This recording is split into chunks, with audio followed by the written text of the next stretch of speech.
This is Life in the 1900s newspapers, where we read the actual words from vintage newspapers. Today, we're in 1926. In the 20s, there was no television, so they got all their amusement from the radio. When they had friends over, they turned on the radio and had a dance party. The whole family would gather around to hear the latest installments of exciting serials. I think the most amusing part of these radio programs was how they did the sound effects. Just take a look. No, I'll take the jitney into town and get my car. All right, Betty.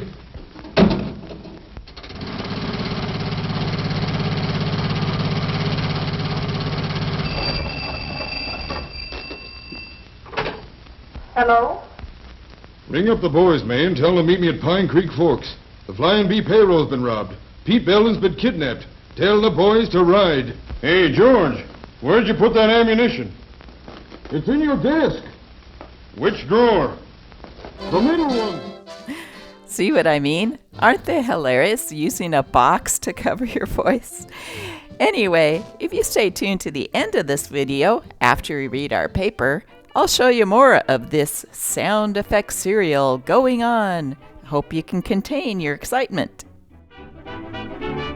Today's newspaper is Dodge City Daily Globe from Dodge City, Kansas, dated April 3rd, 1926.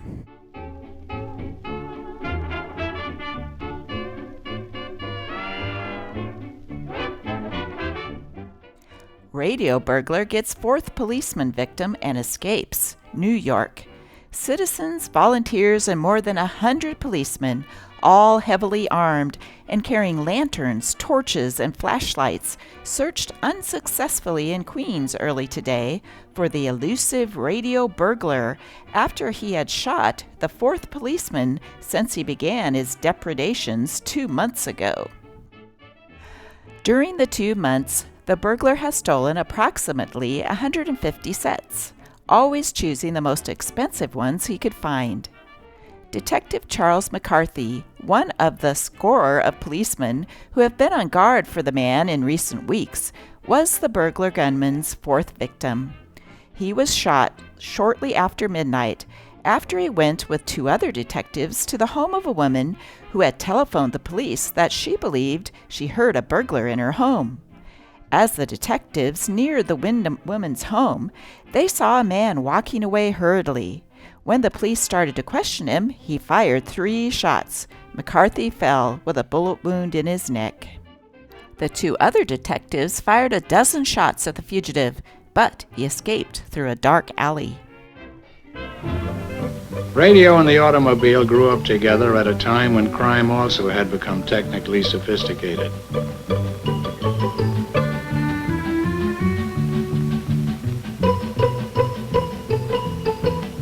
Radio-equipped police cars were developed to meet the high mobility of the mechanized criminal, the hot car merchant, the bootlegger, the midnight importer of hot lavaliers, and a guy charged with an overdue library book.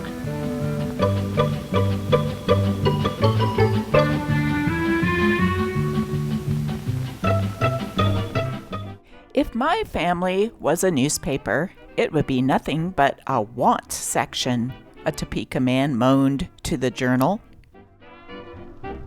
pointing out that Philadelphia is probably among the first cities to require that police and firemen must have 20 of their own teeth if they wish to hold their positions, the Topeka Journal says.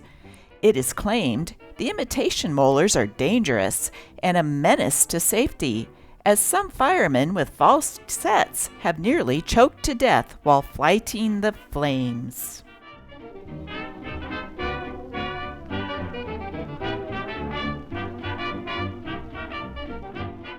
Now showing at the Crown Theater Wednesday and Thursday, Milton Sills in The Unguarded Hour with Doris Kenyon. A madcap maid is out to win the heart of a bachelor who has fled from love. Only Milton Sills and Doris Kenyon could give you a romantic drama as fine as this.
Wild, weird, wonderful. The Phantom of the Opera, starring Lon Chaney, Mary Philbin, and Norman Carey. Who was the Phantom? Why did thousands fear and hate him? What did he seek? Whence did he come? What was his secret? Don't miss it. 3 days only at the Crown Theater, April 12th, 13th, and 14th.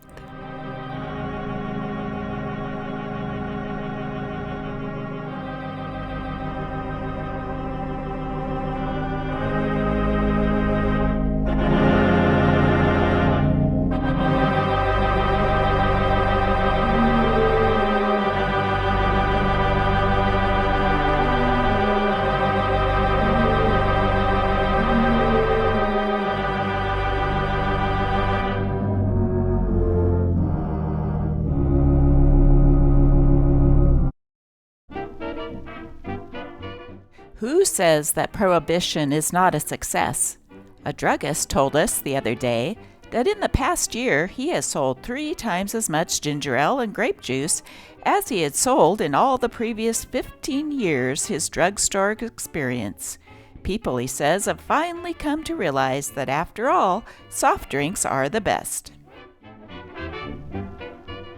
A Wisconsin editor, just to make his paper lively, got 27 businessmen to sign a protest against the brassiere evil. Few of the men knew what a brassiere was. Some thought it was earmuffs or a hat weight. The editor wrote a denunciation of the brassiere, stating that it was an appliance to make women slab-chested, interfering with free circulation, affecting their health by a desire to be mannish, causing unhappy homes, abiding and abetting the divorce evil. The wives of the 27 men who stood for it explains to their husbands that they have been made foolish by the lively editor, who isn't so lively now.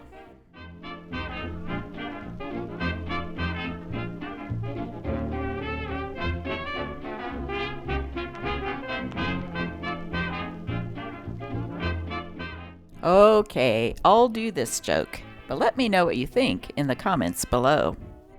Crying at the movies is foolish, says Angelo Scott, pointing out that the same tears used at home will get candy, flowers, or even a spring hat.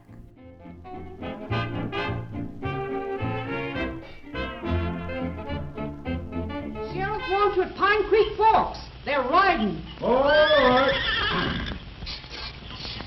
Go, boss. Steady. Hey, Joe, we're saddling. Tom wants a posse. Something stern, I reckon. All right, Dad. Better stop that windmill. We're going to storm. See you later, Ma.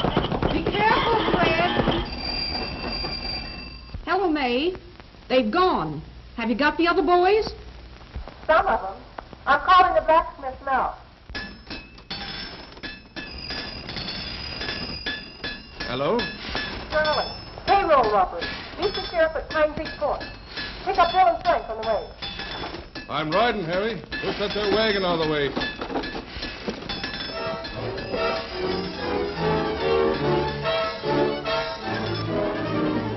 Where's your pa, Junior?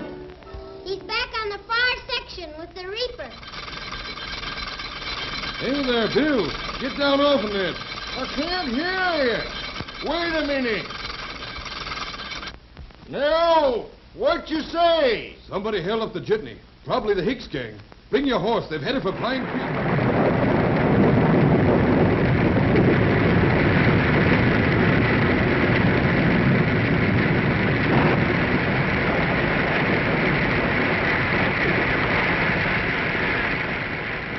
Men, Hicks and his gang have been around this country too long.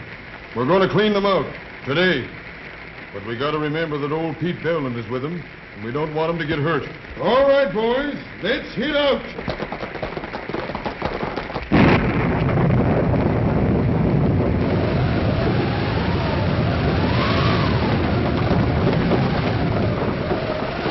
Come on, men. We're gaining on them.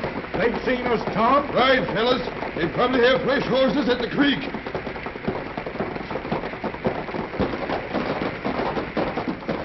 Hold up there. We'll set fire to the gap and stop. Whoa! Slim, you chop a couple of them small trees. Right. We'll spread a fire they can't get through. These are pretty green for burning, Sam. Grass is dry as tinder here. That'll get it started. Shorty, you get some of that dead wood burning in a hurry. Grass is catching on. It's dry, all right. How about the trees, Slim? Out ready? Move back. He's coming now. They're heading down the creek. All right, Jack, let's go. Two of you men come with us. The rest of you keep firing. Slip! Come on! Follow me! All right, forward! Come on, quicker! This way! Come on! All right, quicker! Come on now! Come on, boys!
So we leave old Pete safe and sound with Betty in her new car.